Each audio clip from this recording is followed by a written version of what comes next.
Hey guys, Robert1 here, and today I'm here with my mate Ryan.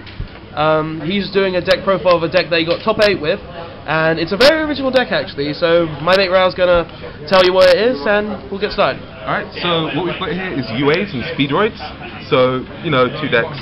Not too good by themselves, but I think together they're quite nice. So to start with the main deck, I have 3 midfielder, because midfielder is the core of the deck really, because it's the only normal summon UA. And it's very useful to have. Spreading them out. Okay. Next one, I've got Mighty Slugger. I run 3 of these, generally because I can get Tribute Fodder out quite easily, and it just wrecks so many decks because it goes straight through Vault, it goes straight through stuff like Construct, it goes straight through Yang Zings, stops Forerunner. It's the best. Next, I have 2 UA Perfect Ace. I run 2 of them because honestly, it's not too good to be forced to tribute summon it compared to Slugger. Okay. But it's an Omni negation, so, you know, well, why not 3? I don't run 3 because the problem with this deck that I found is that if you open up too many high-level monsters, you're just dead. Okay. So I think I can reasonably cut that down to 2. Okay. Also, if I start bleeding card advantage, then it goes bad for me very quickly. Okay. Right. Next up, I have 2 Dreadnought Dunker. I run 2 of them because, well, he's very strong. If I've got him equipped with Jersey, it's pretty much game because he'll be about a 4k beta. The ability to do piercing is absolutely huge. So if I'm playing against Shadows, they have Shadow Dragon. It just does so much damage, and then I get to pop a card on top, and it's all in all a strong card. Next, I have Rebounder. I run 2 Rebounder, mainly because, you know, Rebounder's alright, especially if I have midfielder on field and another UA. I can send 1 UA back, summon Rebounder from hand with midfielder's effect, and then it's in my opponent's turn, I can special summon the card I just sent back. So if I have it Perfect Ace, I can get 2 negations in 1 turn. Very strong card. And it helps you recycle your resources. Next up, we've got Blockbacker. I only run 1 because deck space is a little tight, but he's a very strong card. He's like lose 1 turn on legs. Same defense as Trish's attacks. So it's, you know, decently bulky. So that's the Speedroids of the deck. You mean UAs? Yeah, so that's the UAs of the deck even. Thanks. Now, move that out of the way. Let's just get this stuff all out of the way. Yep. So we can see the next part of the deck. Speedroids. So first, Speedroid Terratop. It's an amazing card. It helps you go into both synchros and rank 3s. So if you control no monsters, you just special summon it straight from your hand, and then you search the next card in the list, which is Speedroid Tekkenborg. It's got a very simple effect. All it does is you just special summon it from hand. You can tribute it to special summon a tuner from deck, but I tend not to do that because it limits you to win monsters. Next, I have 3-eyed dice, or tri-dice. Generally I use it because it's another target for Terratop, and it lets me go into some tuners, especially my level 4s, because the level 7 synchros are really, really strong. And the best part about it is it helps defensively as well, because you can discard it with something like Perfect Ace, and, you know, negate an attack, and that attack could be the thing that gets you back in the game. Okay. So that's the mini Speedroid engine out of the way. Next up is Heroic Challengers. I only run 3, 2 Assault Halberd and 1 Heroic 1000 Blades. Why do you only run 2 in the main of Assault Halberd? I run 2 in the main side of the one because it's very good against certain decks. Assault Halberd, mainly because if they set monsters a lot, like Dolls, it's quite strong because their piercing damage does add up quite quickly. Okay. So but against other decks it's not too good, and it can be bricky because it's not counted as a UA. So I run 2, I think 2 is an alright number. I run 1000 Blades again because it helps you survive, and it's something you can discard with Perfect Ace. Okay. That's the Heroic Challenges out of the way. Now next up is the spells. So we've got 3 reinforcement of the army. Search is midfielder, search is Heroic Challenger Assault Halberd, so very simple. So basically just searches all the warriors you might need. Yeah, exactly. Next, I have UA Stadium. I run 3 of them.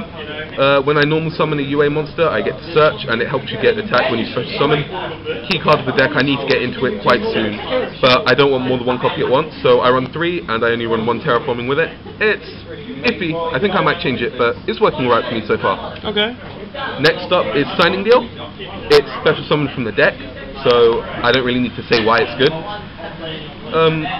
Life point cost is a bit heavy, but you can normally, you know, if you get that out, it helps you get into the game. It's definitely worth the cost. It's like a hero lives.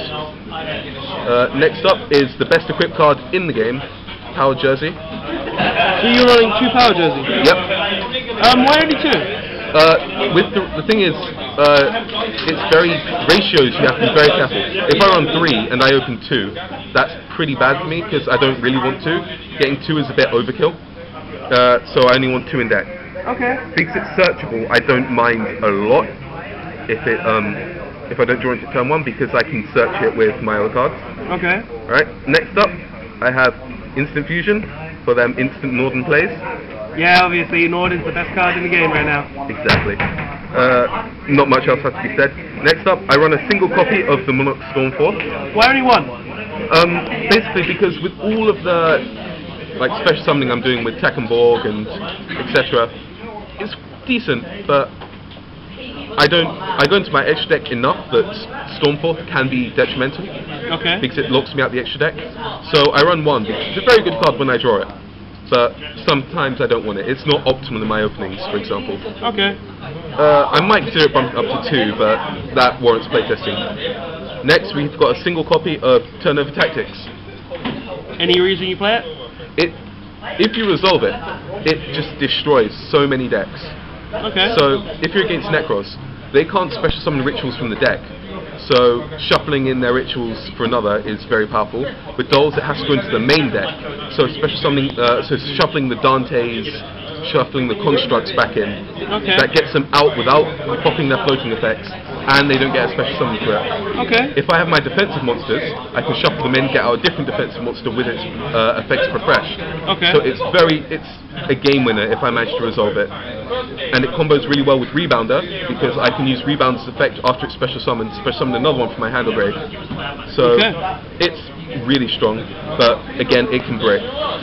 Next up, we've got a single copy of Terraforming, Searches the Field spell. Okay, that's basic then. Yeah. Next, I have 3 copies of Penalty Box.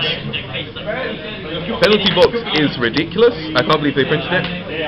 Since it's non-targeting, non-destruction removal that activates in the battle step, very few things can actually get over it consistently in the battle phase, so you have to resort to monster destruction and so on.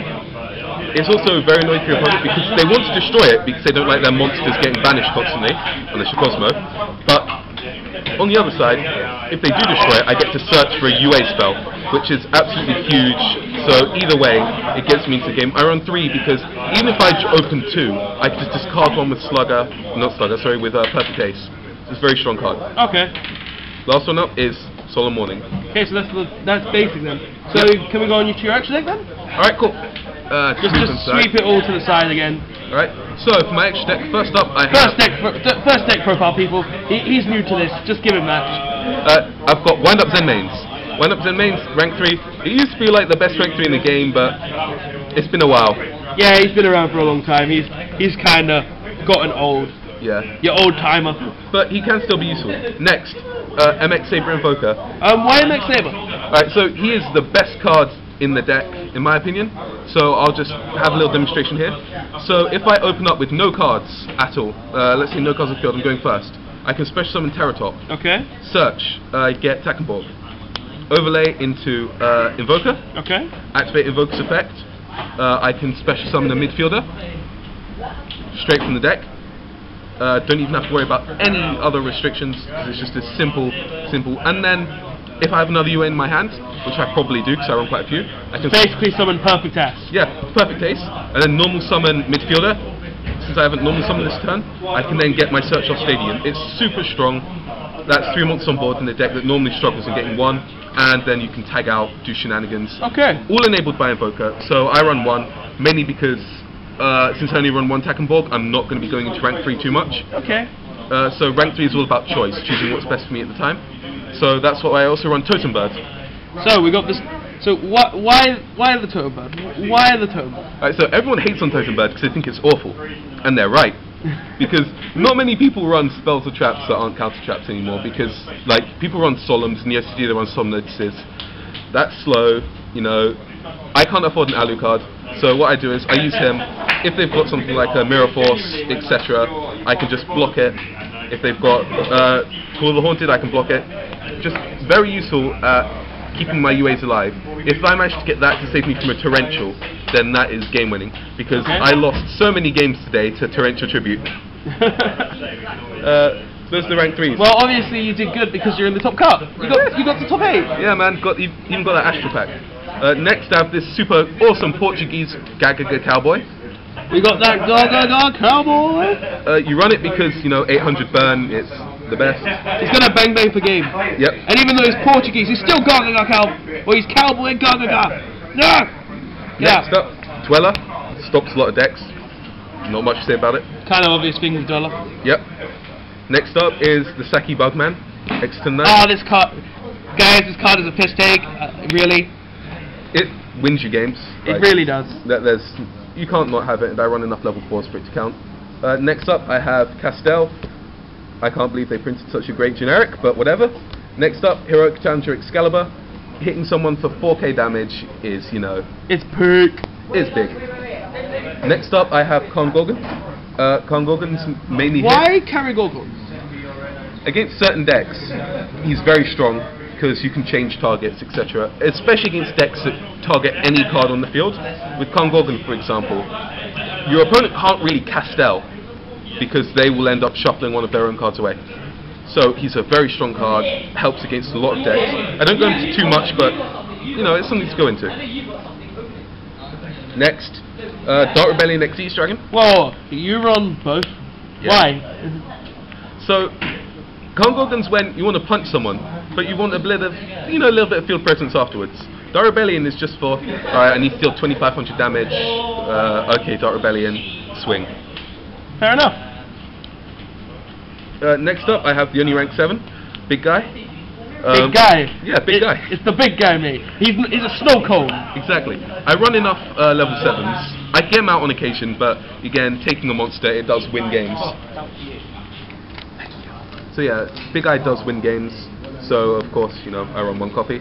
Next up, I have the Synchros. They're all Synchro 7s because I think, honestly, aside from Goyo, there's not many 6s I can go into. But this is just, you know, Northern Instant Fusion. Grab that. Okay, so why this lineup of 7s?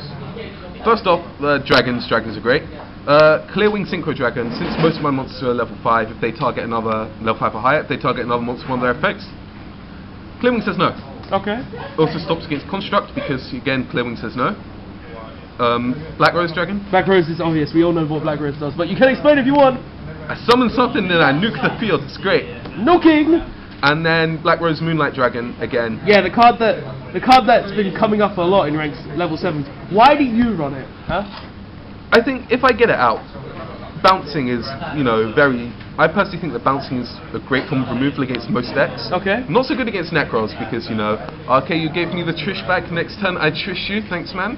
Okay. But, no, it's pretty decent. They've also got decent bodies, and if worse comes to worse, like that one game I played to get into top 8, you can just, you know, overlay your Synchros and just go, oh yeah, I got the big guy.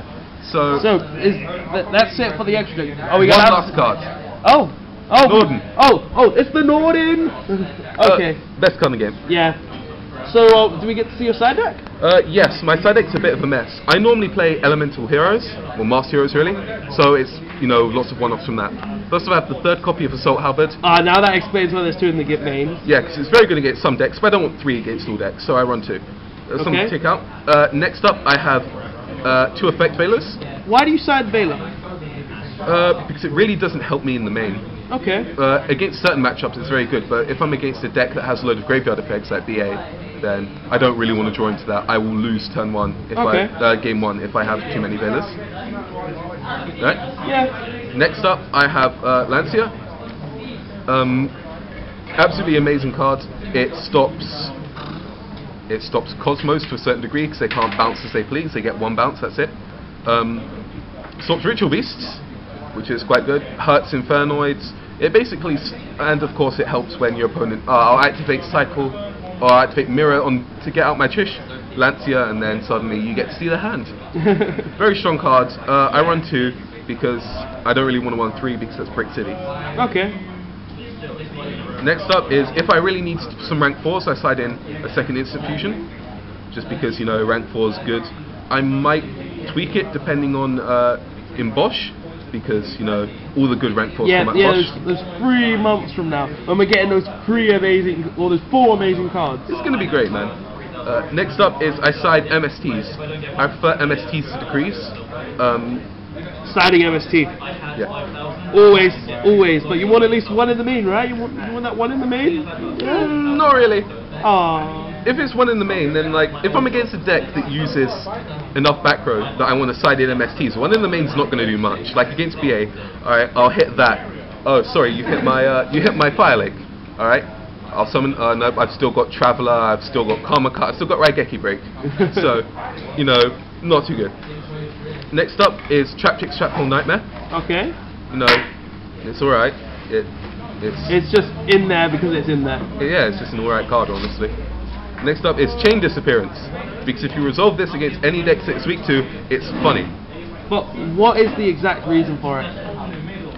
So if anybody summons monsters with 1,000 or less, I could just banish all those cards. Okay. But against decks that run like quite a few monsters, that can be absolutely devastating. Yeah, guys, this is where it makes its comeback from the Shadow format. Yeah. Like, depending on what I summon, it could be like filthy. And then last card, this is basically an unfinished side deck because it's a holdover from my hero deck. It's sort of cannibalized, but I've got a Compulse. Oh, it's this bad card, everyone. It's this bad card. It is a bad card, but I couldn't think of anything else to put in. Well, okay, that's it, right? Yep. Well, that's pretty much it. Well, anything you want to say before we finish the video? One last thing.